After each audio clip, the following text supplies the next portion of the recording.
नमस्कार मित्रों, आप सभी का ओम डिजिटल स्टडी के इस ऑनलाइन लर्निंग प्लेटफ़ॉर्म पर बहुत-बहुत स्वागत अभिनंदन। आपको जिस भर्ती को लेकर के लंबे समय से इंतज़ार था कि स्टेनोग्राफ़र की वैकेंसी है वो कब विज्ञापन जारी होगा, तो आज फाइनली इसका विज्ञापन जारी हो चुका है। और इस भर्ती की संपूर्ण जो सिलेबस इत्यादि इसके बारे में हमने पिछले 1 सप्ताह पहले एक वीडियो के माध्यम से आपको कंप्लीट जानकारी दी थी। तो आज ऑफ़िशियली इस जो एडवर्टाइज़मेंट है, इसमें इसका सिलेबस इत्यादि है, वो काफ़ी कुछ थोड़ा बहुत चेंजेज़ भी हुआ है। तो वो कंप्लीट हम डिटेल डिस्कस करेंगे, क्या एलिजिबिलिटी क्राइटेरिया रहने वाला है, वो संपूर्ण जानकारी हम देखेंगे। तो चलिए ये जो विज्ञापन है, इसमें कितने पद इत्यादि है, वो पहले देखते हैं, उसके बाद में एलिजिबिलिटी सिलेबस इत्यादि पर है, वो डिस्कस हम करेंगे। तो यहाँ पर आप देख सकते हैं कि ये जो भर्ती है वो मंत्रालयिक सेवा नियम 1970, 99 और 2014 के संशोधित नियमों के तहत है वो आयोजित होने वाली है। इसमें शासन सचिवालय के स्टेनोग्राफर के कुल 194 पोस्ट हैं और राजस्थान राज्य के अधीनस्थ विभाग कार्यालय के निजी सहायक ग्रेड सेकंड के रूप में 280 यानी कि टोटल आपकी जो वैकेंसी है ये 474 पोस्ट पर है वो होने वाली है। ठीक है। अब इसमें अगर बात करें तो महत्वपूर्ण जो निर्देश यहाँ पर दिया गया है कि शासन सचिवालय के लिए शीघ्र लिपिक एवं प्रशासनिक सुधार विभाग के माध्यम से राज्य सरकार के अधीनस्थ जो विभाग है उनके लिए सहायक ग्रेड सेकंड के पदों पर चयनित अभ्यर्थियों को उक्त विभागों का आवंटन वरीयता सह प्राथमिकता यानी कि एक तो मेरिट के आधार पर और आपकी जो प्रायोरिटी है जो डिपार्टमेंट आप चूज करेंगे उसके आधार पर आपको ये डिपार्टमेंट अलॉट होंगे। ठीक है। तो ये चीज़ है। बाकी दूसरी महत्वपूर्ण बात है कि सीईटी में है या नहीं है, तो सीईटी का और इस भर्ती का कोई संबंध नहीं है। अगर आपने सीईटी का एग्ज़ाम नहीं दिया है 12th या ग्रेजुएशन लेवल का, तो भी आप इसके लिए पात्र हैं। इसके अलावा बात करें, तो यहाँ पर भर्ती प्रक्रिया के बारे में सत्यापन आप ऑनलाइन आवेदन के बारे में है वो कुछ दिशा निर्देश दिए गए हैं, तो ऑनलाइन आवेदन करने से पहले आप इसका ज़रूर है वो चेक करें इनके जो भी दिशा निर्देशन है। आगे हम देखेंगे कि वन टाइम जो रजिस्ट्रेशन जो शुल्क है, उसके तहत आपकी जो फ़ीस है, वो केवल एक बार ही लगनी है। तो इस भर्ती के लिए अगर इससे पहले आपने कोई फ़ॉर्म भर रखा है, तो फिर आपको है वो फ़ीस देने की आवश्यकता है वो नहीं होगी। अब यहाँ पर वर्गवार कैटेगरी वाइज़ भी यहाँ आप आरक्षण है वो देख सकते हैं कि कौन-सी भर्ती के लिए कितने क्या आपकी पोस्ट इत्यादि अलग-अलग जो कैटेगरी वाइज़ कितनी क्या पोस्ट है, वो आप देख सकते हैं। नेक्स्ट अगर इसकी बात करें, तो ऑनलाइन आवेदन कब से स्टार्ट होंगे वो भी हम देखेंगे और इसका विस्तृत जो सिलेबस क्या रहेगा, उन चीज़ों पर भी हम डिस्कस है वो करेंगे। इसके अलावा अगर आपके पास में कोई जो स्पोर्ट्स सर्टिफ़िकेट है, तो भी यहाँ पर आप कुछ रिलैक्सेशन है वो प्राप्त कर सकते हैं।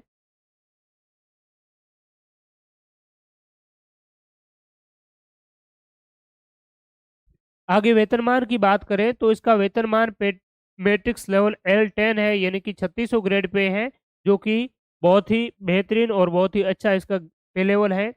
शैक्षणिक अगर योग्यता की बात करें, तो यहाँ पर शैक्षणिक जो योग्यता है सीनियर सेकेंडरी रखी गई है यानी कि आपके पास में 12th आपने की हुई है, साथ में कोई भी कंप्यूटर का डिग्री या डिप्लोमा सर्टिफ़िकेट इत्यादि जो भी आपके पास में है, तो मिनिमम कंप्यूटर जो आरएससीआईटी है, ये सबसे मिनिमम जो सर्टिफ़िकेट है कंप्यूटर में, वीएमओयू के द्वारा करवाया जाता है। तो आरएससीआईटी के साथ में 12th आपने है वो कर रखी है, तो इसके लिए एलिजिबल है। दूसरी बात है कि जो अपीयरिंग वाले हैं, उसकी क्या स्थिति है? तो अगर आप 12th अपीयरिंग है या अभी आरएससीआईटी कर रहे हैं, तो भी आप इसके लिए एलिजिबल हैं।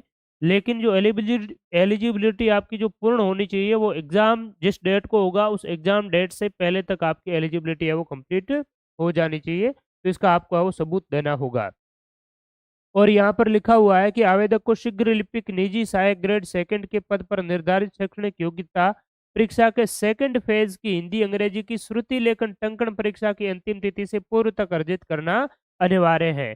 तो ये तो आपके लिए और भी बहुत ही अच्छी बात हो गई कि अगर आपके पास में आरसीआईटी नहीं है या अभी भी आप 12th कर रहे हैं, अभी 12th कंप्लीट नहीं हुई है, तो ऐसे अभ्यर्थी भी इसके लिए आवेदन कर सकते हैं। आपकी जो 12th कंप्लीटेशन की मतलब पूरी जो योग्यता है, वो आपकी चाहिए होगी कब तक? जब आपका फर्स्ट फेज़ है वो हो जाएगा, उस समय नहीं होगी तो भी चलेगी, अपीयरिंग वाला भी चलेगा। लेकिन जब आपका दूसरा जो फेज़ होगा, इसमें टाइपिंग और स्टेनो टेस्ट होगी, तो उस दौरान आपको है वो कंप्लीट हो जानी चाहिए। ठीक है?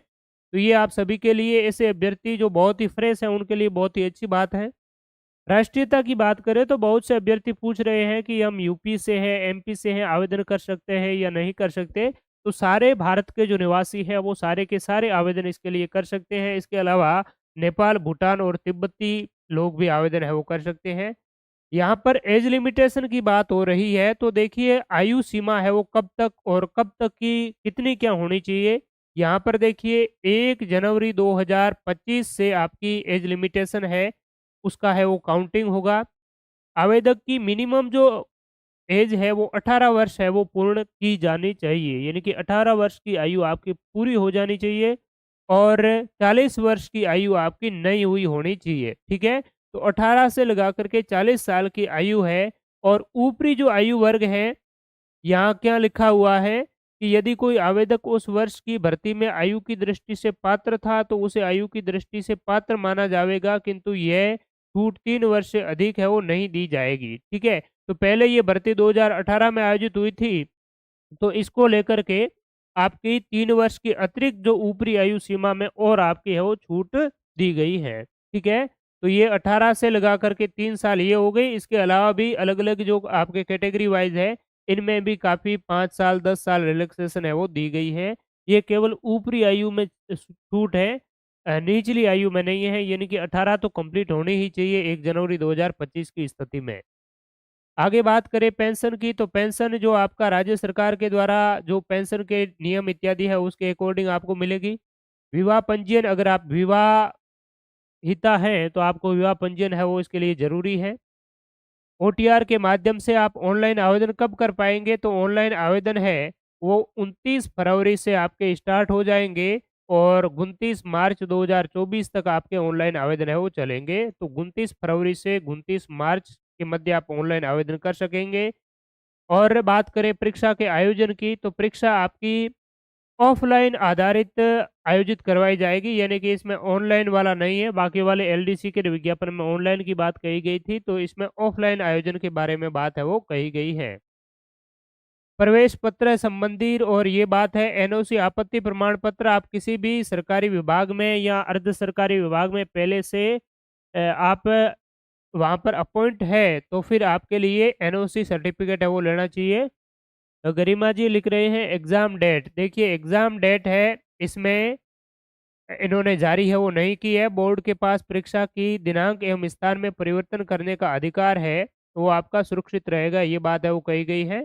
तो एग्ज़ाम डेट ये अलग से है वो जारी करेंगे, शेड्यूल जारी करेंगे, उसमें ये बता देंगे। इसके अलावा हम देखेंगे कि इसका सिलेबस क्या कुछ रहने वाला है, उस पर हम चर्चा करेंगे।